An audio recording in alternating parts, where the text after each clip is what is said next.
0। नमस्कार, मैं हूं आलोक मोहन नायक और चूचू की गप्पों के इस विशेष कार्यक्रम में मैं आप सबका स्वागत करता हूं, वंदन करता हूं, अभिनंदन करता हूं। आज का जो विषय है उसमें हमने दो विषय एक साथ लिए। पहला, हमारी जो आर्थिक स्थिति है, हमारी जो आर्थिक समृद्धि है, अब वो दुनिया में चौथे नंबर पर बन गई है। लेकिन इसके साथ जो सबसे महत्वपूर्ण एक बात हमारे दिमाग में आई कि हम इतनी आर्थिक रूप से चौथे नंबर पर बन गए दुनिया की ताकत, लेकिन क्या हम नालियां बनाना आज भी नहीं सीख पाए हैं? हम ब्रह्मोस जैसी मिसाइल बना लेते हैं, लेकिन हम नालियां नहीं बना पाते हैं। दिल्ली में बारिश होती है, दिल्ली में जाम। मुंबई में बारिश होती है, मुंबई में जाम। चेन्नई में बारिश होती है, चेन्नई में जाम। किसी भी महानगर में बारिश होती है, उसका जो ड्रेनेज सिस्टम है वो आज भी नहीं बन पाया, वहां पर जाम होता है। यानी हमें लगता है कि हम इसरो जैसी संस्था हमने बना ली, इतनी महत्वपूर्ण आविष्कार हमने कर लिए, हम वैक्सीन बना लेते हैं, लेकिन नालियां बनाने में क्या दिक्कत है? हमारी जो पहली सभ्यता के जो हमको संकेत मिले, जो अवशेष मिले मोहनजोदड़ो के, उसमें भी नालियां बनी थी। माने इतने सालों पहले से हम नालियां बनाना जानते थे, लेकिन आज भी हम अच्छा ड्रेनेज सिस्टम क्यों नहीं बना पाते? इस विषय पर आज हम आप सब लोगों की जानकारी लेंगे, आप तमाम लोगों की सलाह लेंगे। आप लोगों से हमारे दर्शक की जो शंकाएं कुशंकाएं हैं वो पूरी होंगी। तो सबसे पहले मैं इस डिबेट में आमंत्रित कर रहा हूं नीरज वाजपेयी जी को। नीरज वाजपेयी जी इस देश के जाने माने पत्रकार हैं। आर्थिक जगत से आप पिछले 25-30 साल से लगातार रिपोर्टिंग कर रहे हैं, उसमें आप संपादक भी रहे हैं। सीएनबीसी टीवी 18 में आप संपादक रहे हैं और कई महान हस्तियों विभूतियों के साथ आपने एक आवाज अड्डा करके एक विशेष कार्यक्रम किया जो पूरे देश भर में बहुत लोकप्रिय था। तो नीरज वाजपेयी जी, मैं आपका स्वागत करता हूं और सबसे पहले मैं आपसे जानता हूं कि हमारी जो इकोनॉमी है वो चौथे नंबर पर पहुंच गई दुनिया की, इसका हम क्या मतलब समझे? जी नीरज जी। जी, आप सबको नमस्कार। और ये एक अच्छी खबर है कि हम $4 ट्रिलियन की इकोनॉमी बन गए हैं। और हालांकि उसको लेकर के भी थोड़ा बहुत ऊपर नीचे होता रहता है। इसको लेकर के खुश होना चाहिए नहीं होना चाहिए, ये मैं आप लोगों पे छोड़ता हूं, क्योंकि टोटल जीडीपी जो नॉमिनल टर्म्स में होती है वो तो काफी बढ़ गई है, लेकिन जो पर कैपिटा इनकम यानी हर व्यक्ति की जो आय है वो अभी भी बहुत कम है। वो $2600-2700 है, जो कि बहुत ही कम है। तो इसका सीधा मतलब ये हुआ कि कुछ लोग ज्यादा पैसे कमा रहे हैं और बहुत सारे लोग बहुत कम पैसे कमा रहे हैं। लेकिन फिर भी चलो ग्रो हो रहे हैं, तो ये एक अच्छी बात है, ये एक विषमता है लेकिन ठीक ठाक बात है। तो मुझे लगता है कि खुश होने की खबर तो है ही, लेकिन अभी इसमें बहुत ज्यादा काम करने नीरज की जी, इसका जरूरत है। मतलब ये भी निकाले हम क्या कि हम डेवलपमेंट में तेजी से आगे विस्तार कर रहे हैं, चल रहे हैं? कुछ सेगमेंट, कुछ पॉकेट में हम बहुत ज्यादा ग्रोथ कर रहे हैं, ये बात सच है, इसमें कोई दिक्कत नहीं है। इंफ्रास्ट्रक्चर, रोड सेक्टर में बहुत काम किया है, बहुत काम हो रहा है इसमें, रेलवे में काफी काम हो रहा है, डिफेंस में काम हो रहा है। लेकिन जितना बड़ा देश है ना ये, उसमें आउट ऑफ द बॉक्स की जरूरत है। इतने से काम चलेगा नहीं, क्योंकि वो 6-7% की ग्रोथ से कुछ भला होने वाला नहीं है। तो उसको और ज्यादा तेजी से बढ़ाने की जरूरत है, मेरा कहना जी ये जी। है। हमारे साथ श्री मनोज मिश्र जी हैं। मनोज मिश्र जी बहुत जाने माने पत्रकार हैं, वरिष्ठ पत्रकार हैं। आप जनसत्ता में कई साल आपने काम किया, सारे वरिष्ठ पदों पर आपने काम किया। आजकल आप हिंदुस्तान समाचार एजेंसी में एग्जीक्यूटिव डायरेक्टर हैं। मनोज जी ने उतने मुख्यमंत्री देखे हैं जितने मुख्यमंत्री दिल्ली ने देखे हैं, और उतनी सरकारें मनोज जी ने देखी हैं जितनी सरकारें दिल्ली ने देखी। माने 92 के बाद जितनी भी सरकारें रही, मनोज जी ने उनको कवर किया है। हमारे गुरु भी रहे, हमें उन्होंने सिखाया भी है। तो मनोज जी, सबसे पहले मैं आपसे यही सवाल पूछना चाहूंगा कि दिल्ली में जब आप आए थे और जब से आपने रिपोर्टिंग शुरू की है, दिल्ली में जो जाम की स्थिति है, जो सीवेज की स्थिति है, जो निकासी की स्थिति है कि हर छोटी बारिश में दिल्ली में जाम हो जाता है, पिछले 25-30 सालों में आपने जो विकास देखा है, पहले आप उसके बारे में बताइए, फिर आगे आपसे हम सवाल पूछेंगे। मनोज जी। जी, आप सबको नमस्कार। असल में जो मुझे लग रहा है ना, लोकतंत्र के जो कई लोकतंत्र का विकल्प लोकतंत्र है ऐसा हम मानते हैं, और लोकतंत्र से ज्यादा खूबसूरत कुछ भी नहीं होता। लेकिन लोकतंत्र के जो दुर्गुण हैं, उसमें एक बड़ा दुर्गुण की जो सामने आ रहा है वो ये आ रहा है कि गांवों से पलायन सहलों की ओर, और राजनीतिक लोग वोट की राजनीति में उसको योजनाबद्ध तरीके के बजाय जहां जिसको मन हुआ वहां घर बनाने रहने दिया। जो बेसिक चीजें जो आप मोहनजोदड़ो का उदाहरण दे रहे हैं, वो तो खैर इतिहास में है ही। जो दिल्ली का हम लोग लिखते पढ़ते रहे हैं, उसमें ये है कि जो अंग्रेज बना के गए नालियां और सीवर सिस्टम, वो सारा अभी हम आजादी के बाद हमने उसको कोलैप्स कर दिया। आबादी सारी इस तरह से बेतरतीब ढंग से बन गई या बस गई कि सारी नालियां बंद हो गई, सीवर ढंग से बना नहीं। जैसा आपने कहा 4 बूंद गिरा, पता लगा कि आधी दिल्ली जाम। जब हम लोग 40-45 साल पहले दिल्ली आए थे तो यदा कदा ये खबर आती थी कि पुरानी दिल्ली में वहां का सीवर सिस्टम, नालियां जल्दी जाम हो जाती हैं। अब तो मुझे लग ही नहीं रहा है कि जिसको हम लुटियन जोन्स कहते हैं, जो वीवीआईपी, जहां राष्ट्रपति, प्रधानमंत्री और मंत्री जगह रहते हैं, उन इलाकों में भी लगातार जाम हो रहे हैं। पानी की निकासी प्रॉपर ढंग से हो ही नहीं रही है। ऐसा नहीं है कि हमारे इंजीनियर खत्म हो गए या उनकी बुद्धि खराब हो गई। बनाना उनको अभी भी आता है, तब भी आता था। बनाया जा सकता है, लेकिन उसको योजना ढंग से बनाना और उसको तैयार करने की न मुझे लग रहा है इच्छा शक्ति किसी की है और न प्रायोरिटी है। मनोज जी, हम प्रायोरिटी आपसे एक वो बात की है। जानना चाहेंगे। आपने जो एक बात कही, आपने जब पत्रकारिता शुरू की उस समय और आज स्थिति वैसे ही है या स्थिति पहले से खराब हुई है? क्योंकि आपकी बात से लग रहा है कि स्थिति पहले से खराब हुई है। जी मनोज। पहले से काफी खराब हुई है। पहले केवल जाम जो है दिल्ली में, दिल्ली के संदर्भ में, बाकी शहरों में भी जहां मैं जाता आता रहा हूँ, दिल्ली में, पुरानी दिल्ली के इलाकों में जाम पहले होते थे। बारिश होती थी तो आउट स्कर्ट पर गांव में, जो बाहरी दिल्ली के गांव हैं या जमुना पार के गांव हैं, उनमें थोड़ी बहुत, चूंकि प्रॉपर ढंग से सड़कें नहीं, नाली नहीं थी, तो उसमें जाम लगते थे। अब तो सब इलाकों में लगने लगे और लगातार बदतर होती गई। बल्कि आप अब टेलीविजनों में जो खबर, टेलीविजन और विभिन्न समाचार चैनलों में खबर देख के लोग घर से निकल रहे हैं। बावजूद इसके हर कोई सड़क ऐसा नहीं है दिल्ली का जिस सड़क पे जाम न लग रहा हो, जिस सड़क पर गाड़ियां खराब न मिल रही हो। मुझे लग रहा है लोगों की ऊर्जा, पैसे, समय सब लगातार बर्बाद हो रहे हैं। मनोज जी, एक बात और हम आपसे जानना चाहेंगे। जैसे मिंटो ब्रिज है, वहां आज भी पानी भरता है। उससे मदन लाल खुराना को देखा, साहब सिंह वर्मा को देखा, सुषमा स्वराज को देखा, शीला दीक्षित को देखा, अरविंद केजरीवाल को देखा। अब वो फिर से शुरू हो गया, फिर भाजपा आ गई। तो सब तरह की सरकारें आजमा ली दिल्ली ने, लेकिन मिंटो ब्रिज जैसी जगह आज भी पानी भरता है। इसकी क्या वजह आप मानते हो? आगे क्या नहीं करें, किसको वो आजमाएं? नहीं, मिंटू ब्रिज तो शहर भरते भरते कनॉट प्लेस की दोनों तरफ की सड़कें इतनी ऊपर हो गई कि वो कितना भी सावधानी वहां रखा जाएगा, कुछ समय के लिए पानी वहां, जबकि वहां 4-4 मोटर इन्होंने लगा रखे हैं, पानी निकासी होती है। कायदे में शहर का ढंग से डेवलपमेंट हो और उस बीबीआई इलाके में उस मिंटो रोड सड़क के अब बंद कर दिए जाने का समय आ गया। तो वो सड़क चल ही नहीं सकती अगर मामूली बारिश में भी, घंटे 2 घंटे में भी, या जैसे बारिश शुरू हो वैसे कंप्लीट दोनों तरफ से ट्रैफिक बंद कर दिया जाए। तभी नहीं तो मिंटो ब्रिज में पानी आ ही जाएगा। वही स्थिति अंडरपास बहुत जगह की स्थिति है कि जो वहां जैसे कहा जाता है कि हर आदमी में होते हैं 10-20 आदमी। तो हम अभय दरे जी को अपने आज पैनल में लेके आए हैं।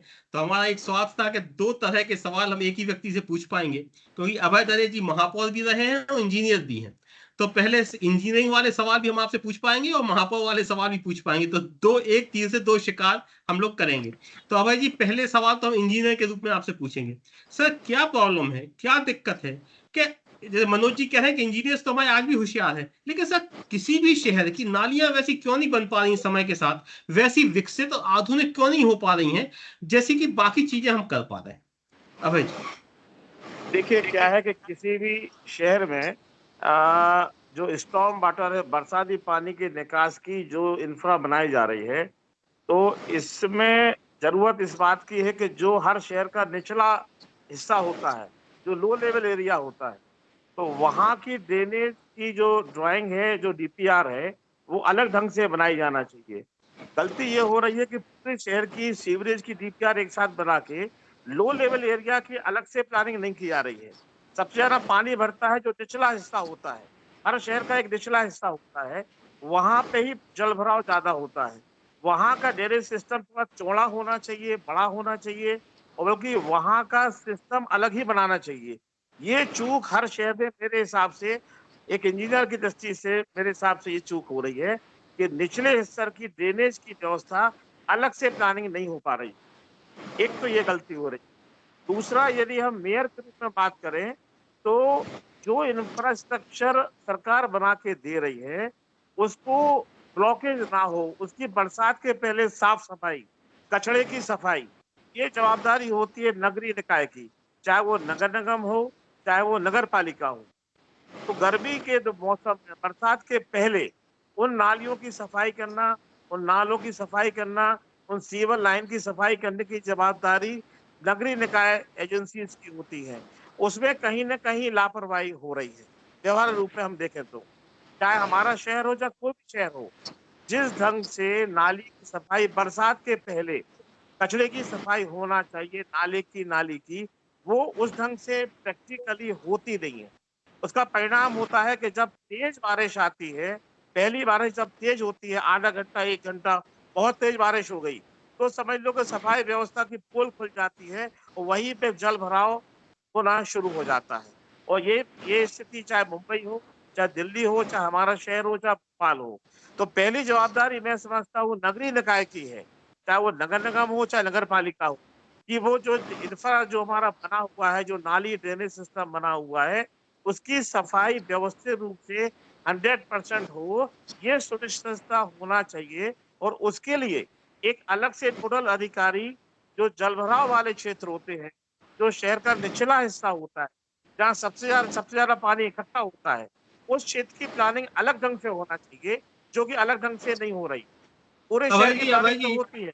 जो सवाल आपने इंजीनियर के रूप में उठाए, अब उनके जवाब हम आपसे एक महापौर के रूप में चाहते हैं कि आप पहले से प्लानिंग क्यों नहीं करते हैं, अलग से प्लानिंग क्यों नहीं करते हैं और होमवर्क क्यों अभी नहीं करते? अभी अभी मिश्रा जी ने जो बात कही कि जो माइग्रेशन हो रहा है, गाँव से लोग शहर की तरफ आ रहे हैं और उसमें एक तो स्लम बस्तियाँ बहुत बस रही हैं, झुग्गी झोपड़ी एरिया बहुत ज़्यादा बस रहे हैं। दूसरा, हमारे छोटे मतलब शहरों में अवैध कॉलोनी भी बहुत बन रही है। अवैध कॉलोनी में शासन का नियंत्रण नहीं रहता, तो वो नाली भी नहीं बनाते, बनाते हैं तो जितनी बनना चाहिए उससे छोटी बना देते हैं। जितना बनना चाहिए एज़ पर डिज़ाइन उतनी नहीं बना के छोटी बना देंगे, तो बरसाती पानी उसमें से निकल नहीं पाता। तो जो स्लम एरिया डेवलप हो रहे हैं, जो गाँव से माइग्रेशन हो रहा है, दूसरा ये इल्लीगल कॉलोनाइज़ेशन जो हो रहा है, तो जो अनप्लान्ड डेवलपमेंट हो रहा है, वो भी जल भराव का बहुत बड़ा कारण है। उस कारण भी शहर की स्थिति खराब हो रही है। मैं समझता हूँ कि यदि हम इस पे अंकुश लगाएँ, माने चलिए जो अगले राउंड में हम स्लम आपके पास फिर आएंगे। अभी हम चलते हैं देवदत्त जी दुबे के पास, जो आप बहुत सीनियर जर्नलिस्ट हैं, भोपाल से ज्वाइन कर रहे हैं। देवदत्त जी, ये बात समझ में आती है क्या कि सरकार कहती है कि ये काम नगर निगम का है, नगर निगम कहती है कि हमें उतना फंड सरकार की तरफ से मिल नहीं रहा है। क्या ये ब्लेम गेम शिफ्ट होता है? क्या इसकी एक वजह है? या दूसरी बात, क्या सरकार की प्राथमिकता में नालियां बनाना या ड्रेनेज सिस्टम ठीक करना नहीं है? देवदत्त जी। देखिए, जब प्लानिंग के तहत कोई काम नहीं होता है, तो ऐसे ही होता है। और आजकल जो युग है, वो मेकअप का युग है कि मेकअप लगाया सामने आए। तो किसी भी शहर को आप देखेंगे कि बाहर से उन्होंने लिख दिया आई लव जो भी शहर है, एक बोर्ड लगा दिया, सेल्फी पॉइंट बना दिया, कुछ रंग रोगन कर दिया और हो गया कि तीसरी हम विकास कर रहे हैं। तो विकास ऐसे ही हो रहा है जैसे मैं मजदूर होता है कि वो अट्टिकालिकाएँ बनाता है बड़ी-बड़ी 10-10, 20-20, 100-100 मंजिल की, लेकिन वो झोपड़ी में रहता है।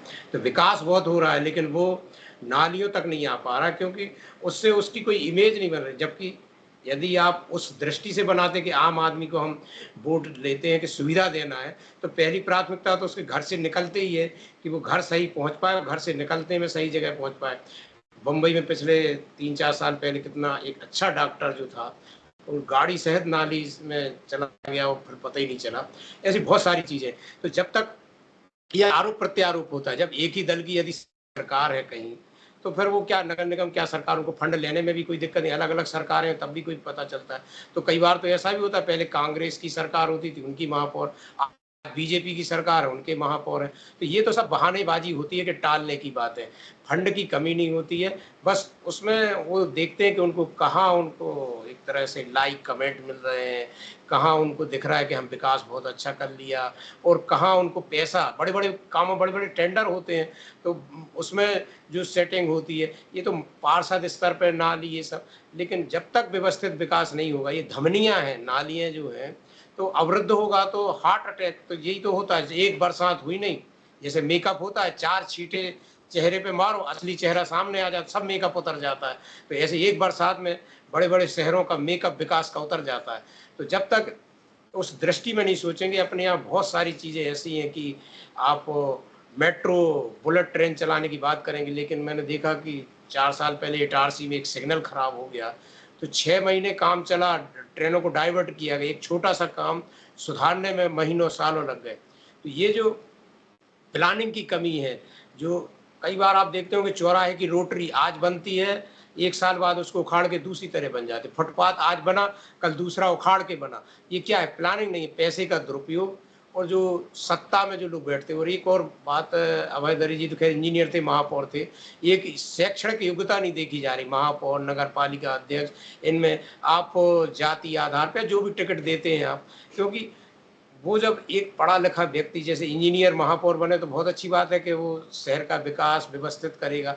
ऐसे ही बहुत सारी इसके टेस्ट होने चाहिए भाई, इंटरव्यू होने चाहिए। आप छोटी-छोटी पोस्ट पे इंटरव्यू करते हैं और इस पे कोई योग्यता नहीं है। इस पे आप किसी को भी टिकट दिया जिसका चलिए लहर नीरज जी, आप बताइए 2-3 सवाल हैं जो देवदत्त जी ने उठाए। क्या हमारे जो नेतृत्व है वो योग्य नहीं है? पहला। दूसरा, क्या जो हमारे विकास के मापदंड हैं उनमें नाली जैसी चीज नहीं आती? और तीसरा, चूंकि आप मुंबई में रहते भी हैं, तो सर कोई भी आदमी आएगा तो मुंबई की जो अट्टालिकाएं हैं या जो फैक्ट्रीज हैं, जो डेवलपमेंट है, जो सॉफ्टवेयर की कंपनीज है, वो सारी चीजें तो देखेगा, लेकिन जब वो जाम में फंसेगा, नालियों में गिरेगा, तो क्या इमेज ले जाएगा? 3 सवाल मैंने एक साथ इसलिए पूछ लिए कि समय कम है नीरज जी। मैं तीनों सवालों का जवाब दीजिए नीरज जी। देखिए, भारत के 3 शहरों के नाम बताता हूं मैं आपको। मुंबई फाइनेंशियल कैपिटल है, दिल्ली पॉलिटिकल कैपिटल है, और बेंगलुरु जो है स्टार्टअप और टेक्नोलॉजी कैपिटल है। तीनों शहरों में पहली बारिश में वाटर लॉगिंग होती, पानी भर जाता है, घरों में घुस जाता है, और ये इंटरनेशनल मीडिया में खबर छपती है। ये शर्म की बात है देश के लिए। जो लोग इनके ठेकेदार हैं, इन शहरों को चला रहे हैं, उनके लिए शर्म की बात होनी चाहिए, पहला। दूसरा, जो मुझे लग रहा था कि अभय सर कुछ जवाब देंगे, वो तो खुद ही सवाल उठा रहे हैं, वो पत्रकारों की तरह बात कर रहे हैं। अगर पलायन शहरों की तरफ हो रहा है, शहरों में बहुत ज्यादा काम नहीं हो रहा है, तो उसके लिए जिम्मेदार कौन है? मेयर जिम्मेदार है, इंजीनियर जिम्मेदार है। वो क्यों पलायन होने दे रहे हैं, मैनेज क्यों नहीं कर रहे हैं? तो आप क्योंकि सत्ता पक्ष में है तो आपसे जवाब चाहिए, मुझे क्वेश्चन नहीं चाहिए। क्वेश्चन तो मैं उठा रहा हूं कि क्यों नहीं नालियां बनती, क्यों पहली बारिश में पोल खुल जाती है।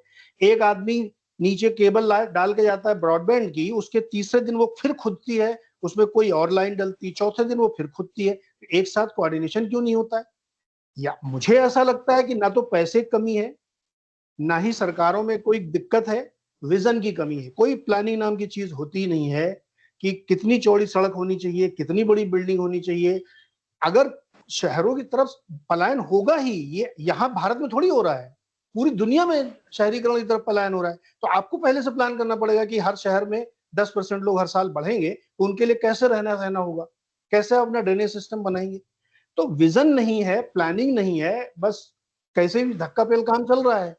परिणाम आपके सामने है। मुझे लगता है दरे साहब को जवाब देना चाहिए कि क्यों नहीं हो पा रहा। आप कह रहे हैं कि हो नहीं पा रहा, क्यों नहीं हो पा रहा? आप ही को तो करना है।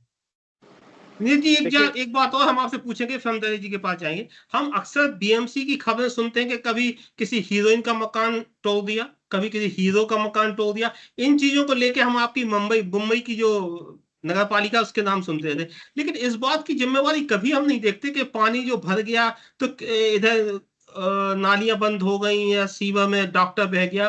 तो इन बातों को लेकर ना तो कभी हमने किसी का इस्तीफा देखा, ना कभी किसी की जिम्मेदारी तय देखी। तो आपकी बीएमसी जो है या जो इस तरह की संस्थाएं हैं, वो क्या दूसरे कामों में लग गई हैं क्या? मुझे लगता है कि वो जैसे अभी दुबे जी कह रहे थे ना कि सब अपने अपने सेटिंग में लगे हैं। चुनाव कैसे जीतना है, कैसे मैनेज करना है, अपना इलाका कैसे, उसमें लगे हैं। उनका कोई एकीकृत स्कीम नहीं है कि हमको इस शहर को बढ़िया लिवेबल बनाना है, इसलिए वो होता है। और मीडिया में तो वो खबरें ज्यादा छपती जहां ज्यादा मसाला है, ज्यादा जिसको व्यूज मिलेंगे। बट हर साल मुंबई में पानी भरता है, आज भी भरा, ट्रेनों में भरा है। तो अगर आपको ये मालूम है, जैसे मिंटो रोड का बहुत अच्छा उदाहरण अब मनोज जी ने दिया, वो लो लाइंग एरिया है, वहां पानी भरेगा और 40 साल से भर रहा है। तो आप उसको बिल्कुल बंद करके टनल क्यों नहीं बनाते हैं? इसमें कौन सी रॉकेट साइंस चाहिए? फुट ओवर ब्रिज क्यों नहीं बन सकता वहां पे? विजन ही नहीं है, सोच ही नहीं है। क्यों नहीं है ये मुझे नहीं पता। ये इतनी आसान चीज है। दोनों सवाल हम पूछते हैं दरे जी। 2 सवाल हैं, एक देवदत्त भैया ने उठाया, देवदत्त जी दुबे ने उठाया कि हमारी जो राजनीति है वो चुनाव जीतने में, जातीय समीकरण बिठाने में इनमें लग गई है? पहला सवाल। और दूसरा, नीरज वाजपेयी जी उठा रहे हैं कि आप लोग प्लानिंग ही नहीं कर रहे हैं विकास के लिए। दोनों सवालों का आप जवाब दीजिए अभय जी। देखिए, ऐसा नहीं है कि जाति आधार पे प्राथमिकता दी जा रही हो, योग्यता के आधार पे भी प्राथमिकता होती है और उसके रिजल्ट भी अच्छे आ रहे हैं। और जहां तक जैसे अभी नीरज जी ने बात उठाई, मुंबई की बात उठाई, तो अभी जैसे मोदी जी का विजन है, अभी 100 स्मार्ट सिटी पूरे देश में बनी। इनमें देखिए स्टॉर्म वाटर प्रोजेक्ट इन शहरों में लागू हुआ, बहुत अच्छे परिणाम वहां पे देखने मिल रहे हैं। और मैं अभी एक विजिट करके आया था, धुलेरा एक स्मार्ट सिटी बन रही है गुजरात में। वहां बरसाती पानी निकालने के लिए अलग से कैनाल बनाए गए। अभी एक गिफ्ट सिटी गुजरात में बनी, वहां पे पानी भरने की समस्या नहीं है।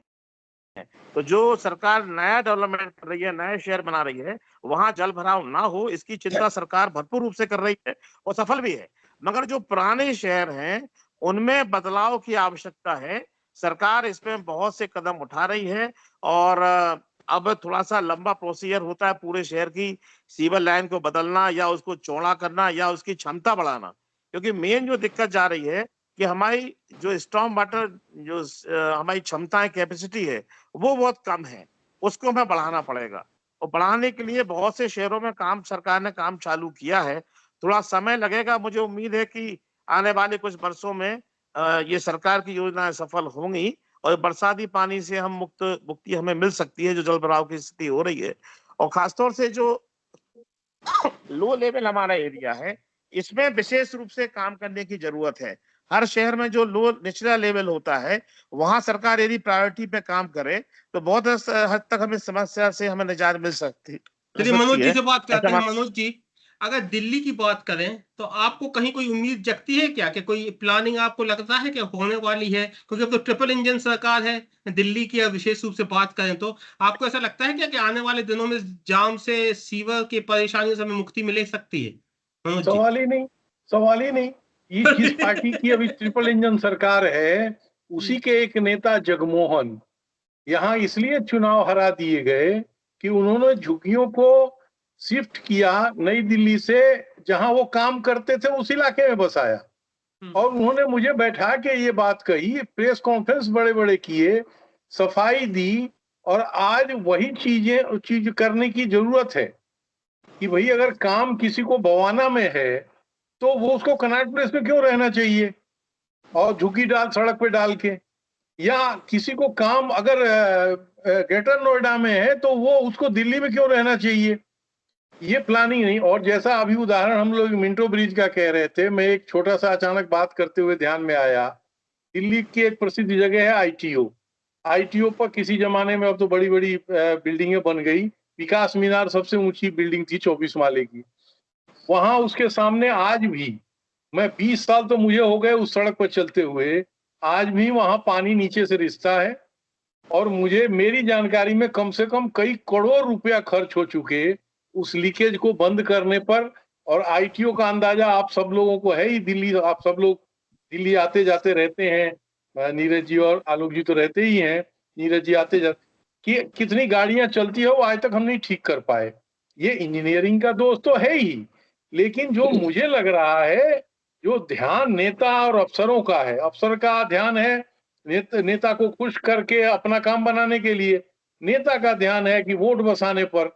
तो जैसे जगमोहन कहते थे कि टाउन प्लानिंग की एबीसीडी जहां से शुरू होती है, हम जेड से शुरू करते हैं, एबीसीडी नहीं करते। पहले नाली नहीं बनाते, पहले खड़ंजा नहीं बनाते, पहले सीवर सिस्टम नहीं डालते, पहले पार्क कहाँ होगा, कम्युनिटी सेंटर कहाँ होगी, इसकी पहले हम घर बना देते हैं, लोगों को बसा देते हैं, फिर उसमें जगह तलाशते हैं कि अब इसमें नाली कहाँ से निकलेगी, खड़ंजा किधर से बनेगा। तो इसलिए ये सिलसिला चल रहा है। भाजपा को इस बार थोड़ा सुकून मिला होगा कि हम इतने साल बाद जीत गए, नहीं तो ये होता था कि जो ये गरीबों का वोट है वो पहले कांग्रेस ले जाती थी, फिर आम आदमी पार्टी ले जाने लगी। इस बार भाजपा को कुछ उसका हिस्सा मिला है, वो छोड़ना नहीं चाहेंगे। इसलिए आप हम सब पत्रकार हैं, वर्षों से देख सुन रहे हैं, लिख पढ़ रहे हैं, वर्षों से एक भी हम किसी गरीब के उजाड़ने के पक्ष में नहीं है, उसको पक्का घर मिले रहने का हो, लेकिन एक भी अनऑथराइज्ड कॉलोनी तोड़ी नहीं गई। किसी को, जैसा आपने कहा, किसी को मुंबई में डॉक्टर के बह जाने पर किसी को सजा नहीं हुई, कोई इस्तीफा नहीं हुआ। तमाम ये बाकी सब चीजों पर नौटंकी चलती रहती है, लेकिन ये जो बेसिक चीजें हैं जो आम आदमी की जीवन से जुड़ी हुई है, इस पर न कोई ढंग से बहस होती है, न काम होता है, और ये दुर्भाग्यपूर्ण स्थिति लगातार। एक बात जो और आपने कही, जैसे अगर किसी थाने में अगर लापरवाही हो जाए या किसी इलाके में दंगा फसाद हो जाए तो उसके एसएचओ से पूछा जाता है, लेकिन ऐसा कोई सिस्टम नगर निगम में नहीं है क्या?